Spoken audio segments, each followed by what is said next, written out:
Hello and welcome to Will Watches. This is VInland Saga episode 11. So last episode we had Askeladd with his new kind of motivation. He's just following the money, following the good time, because he's got this kind of take that Ragnarok is coming, so he might as well live the best life he can in these last 20 years that he has, you know. And we're seeing even more introspection from Thorfinn as well, but not enough to change his mind away from this life of revenge that he's living. So before we jump into this, be sure to check out the Patreon page. Over there you can find 1 week early access. You can also find polls so you can vote for what's next, and you can find a full-length timer-based version of this where you just sync up your own footage and you can watch along with me. So yeah, let's just jump right in. Autumn already, yeah. Coming back around to winter. Oh! That's Thorkel not in London. Oh yeah, of course, because he's chasing them up north, isn't he? They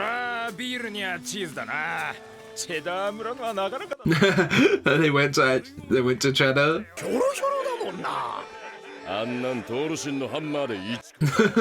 Okay.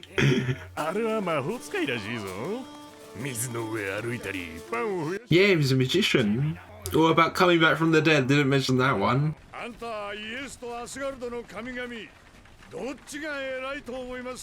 So they've captured him.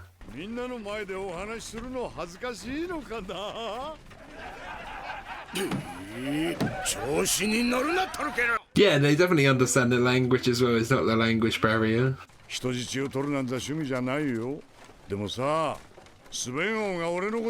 Yeah, he's only doing it for the king's attention.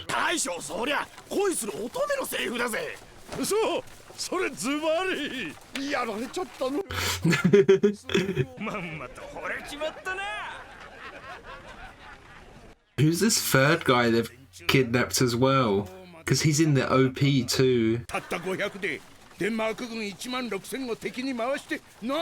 I mean, Thorkel's worth 500 men anyway. And if they've got a hostage, it makes it easier.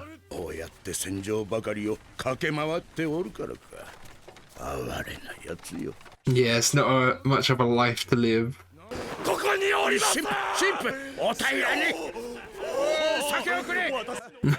Okay, so he had a cross. Is he like a priest or something?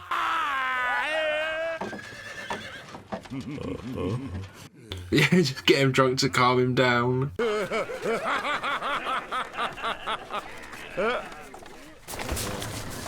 Ooh, something happened. They were having far too much of a good time.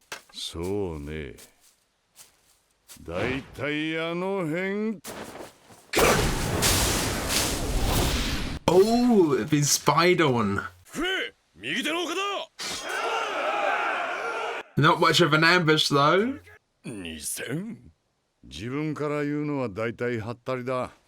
Yeah, yeah.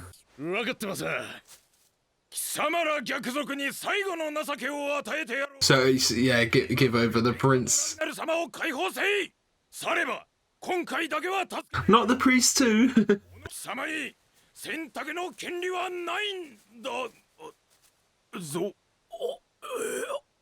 Oh, okay.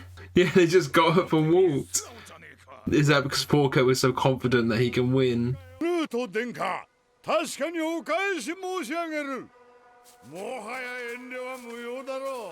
Oh, okay, yeah. It means they won't hold back in battle because they don't have to worry about not hurting the prince.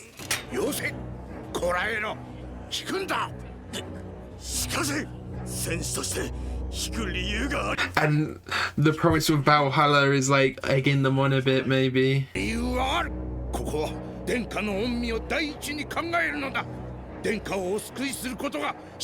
Yeah, yeah, that counts as the battle won.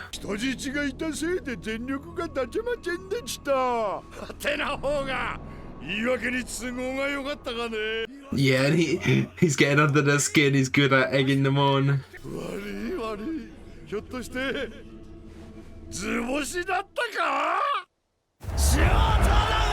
Ah, he fell right into his hands.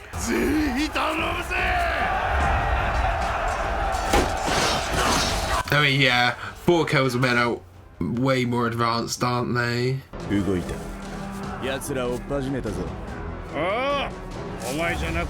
Ah, and then Askeladd can sneak in and finish off all the survivors, maybe? He's got something up his sleeves with these barrels as well. I mean, yeah, he's just a monster. Look at this. Body parts flying everywhere. He must have killed like 30 men in that moment just alone. Yeah, just straight down the middle of his head. He was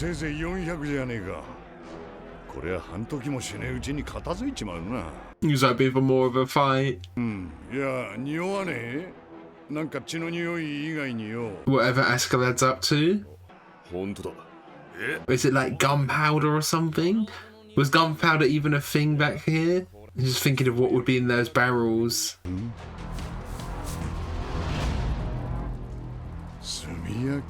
Oh, as Askeladd traps them in. That was smart, maybe. Yeah, so it was all like oil. See, Askeladd he's got the tactics, you know? The battle strategy.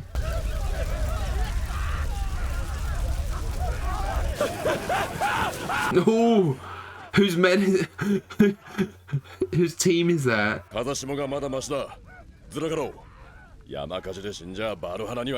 Yeah, they have to die. Yeah, it's not wild, but they have to die in battle, not in the wildfire.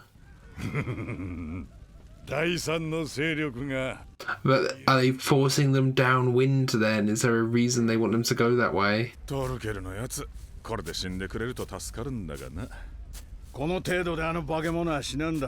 Yeah. He'll probably still fight on fire.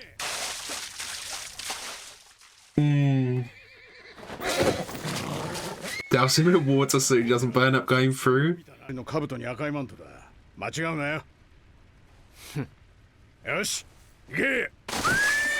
He's going after the prince. Is Askeladd maybe kidnapping the prince now? You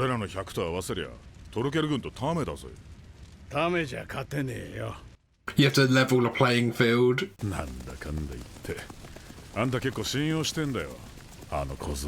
Yeah, he does trust his abilities, doesn't he?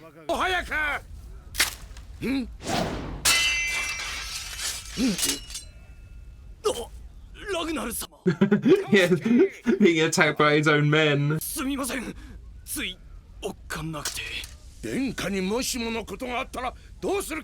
Yeah, he could have killed the prince.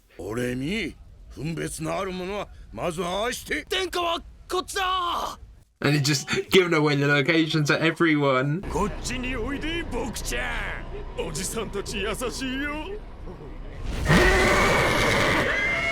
No, is the horse on fire?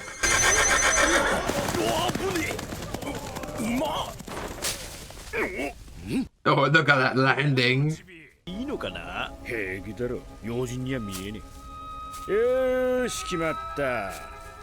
Do Canute and Ragnar even know who he is? I don't think they do.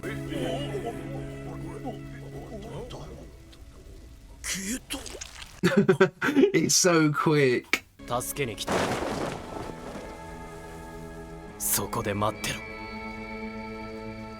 Oh, this music is great to hype up this moment. It was like a standoff in a western or something. That looks great, him in the flame as well.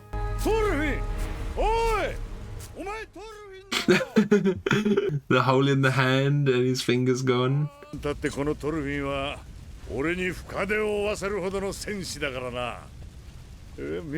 Yeah, to get that injury on 4K as well, you know, quite impressive.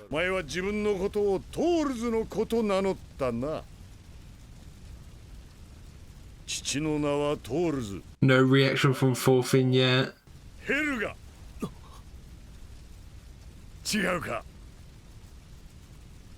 Yeah, they're old buddies. I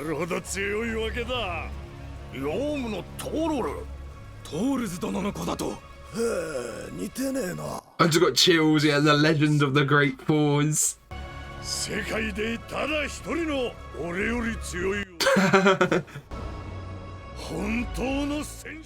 True warrior. That means Thorfinn has the potential to be stronger than him.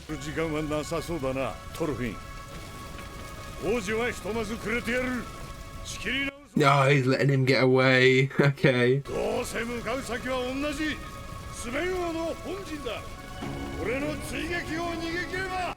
Oh, that looks amazing. It looks like they darkened it there for the epilepsy like filter.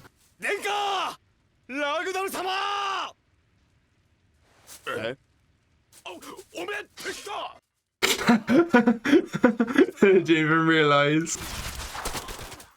Oh wow. Yeah, good little trap they have here.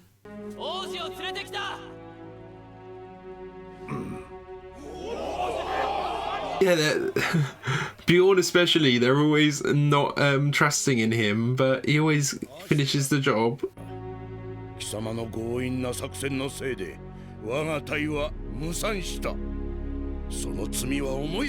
But the prince is safe. Okay. Prince is under his protection, so they're all going even further up north to the home base of the king. Oh, is he finally going to take the helmet off? The beautiful golden locks.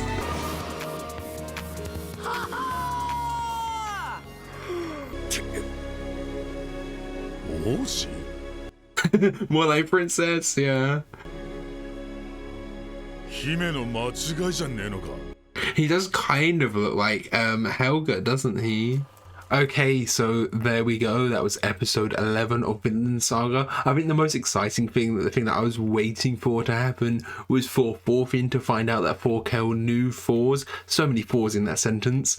But we never got to see much more of that. It seems every interaction between Thorfinn and Thorkel, it kind of gets interrupted, you know? They have a quick little battle or a quick little conversation and then they part ways. So I am waiting for maybe a moment when they have a bigger fight, you know? That does seem like that is on its way. You know, you set up all of these small interactions to hype you up, and eventually we'll have a big fight between them, I hope. Or it might not even be a fight because of Thorkel knowing Thors. I mean, Thorkel definitely already respected Thorfinn, but I think him being the son of Thors, it makes a lot of sense and he probably respects him a lot more. I'm just wondering what Thorfinn makes of all of this, you know. This guy who used to know my father and was this great bachelor, was a friend of my father, is working for the enemy now, and you know, I do wonder what his take on all of it was. So now we have Canute in protection of Askeladd, or Askeladd protecting Canute.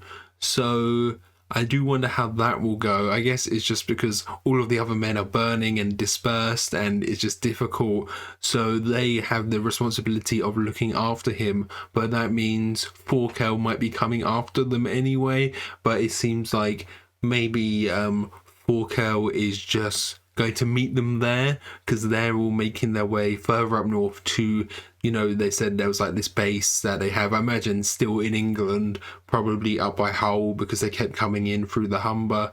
So there probably is some home base that they've like set up here in England. So they're all just going to meet there. I wonder who will get there first actually, if Thorkel will get there first and can like block Askeladd and Canute from getting in, or will Askeladd get there first and Thorkel is the one attacking this base, you know? That's kind of the two ways it could happen, I guess. Or they bump into each other on the way there as well. We could have a few interactions along the way there. And, you know, Thorkel, he just loves a battle. We saw he released Canute super easily because he didn't want the rival team to hold back, so he can actually have a proper fight here, because if they still had Canute hostage, they wouldn't be giving it their all in case of maybe hurting Canute or worrying that Thorkel's men would hurt Canute.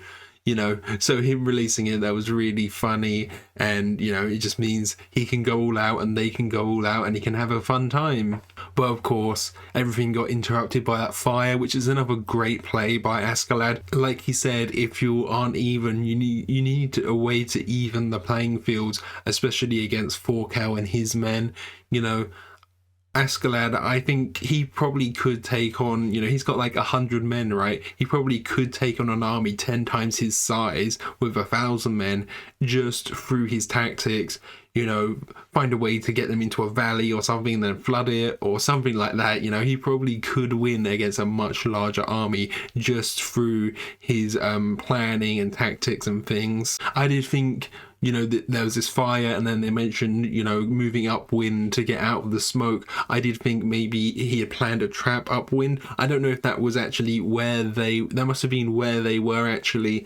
So maybe that's what he was doing, because we saw those two men who came along, realized they were rivals, and then all got shot down. Maybe that was further upwind, so that was their plan, to get everyone to move upwind, and then they had that kind of arrow trap there. Maybe that was actually a trap they were setting. So that was some really cool ideas there from him. Then right at the start, we start off back with Thorkel, with him capturing Canute and Ragnar, and they're having this conversation about England a bit. That made me very patriotic. They were saying how great the food were, how great the women are, but they were talking about the religious side of it, because we have these two religions at the moment, all the Norse gods, and then we have Christianity, and just the different ways that influences them as people, because they are so fixated on going to Valhalla. That means that they're very fixated on battle and winning and dying in battle, whereas the Christians with Canute, he isn't as focused on battle. So that's like an interesting way to explain their kind of ideological differences and their different takes on battle, why Canute is maybe a bit more pacifistic, but also why all of Thorkel's men are so willing to die in battle, because they don't fear death in battle. In fact, maybe they're not hopeful for death in battle, but they know if they do die in the battle that they will go to Valhalla, so it will be good anyway. Whereas with Canute, he doesn't need to die necessarily to get into heaven. He doesn't need to die in battle to get into heaven. He can get into heaven other ways, just by being a good person all around. I really love this moment where Thorfinn shows up to protect Canute, where they have this standoff. The music there was really great, and just the atmosphere and the environment that's created with the flaming forest looks so cool. It just created some really cool visuals. I did notice a few moments where it was like dimmed, which I imagine is like the epilepsy filter. So I'm guessing this version that's on Netflix isn't like the Blu-ray version where they remove that. I hadn't noticed that up until this point actually. But those moments were still gorgeous with the flames, and everyone's just like bathed in this red and orange. It just looked amazing. And we also had some great animation with Thorkel as well in this big fight where he's showing off his chops. He's cutting away like 20-30 men in one go. There's just body parts flying everywhere. We see how much he's enjoying these battles and how apt he is at them. He's just an amazing warrior. All of these regular men, they're just like fodder, aren't they? Just body parts flying everywhere. So thank you for watching. I hope you enjoyed this. If you did, consider leaving a like or a comment, and if you really loved it, be sure to subscribe so you can keep up to date on all the future uploads. So yeah, thanks for watching. Bye.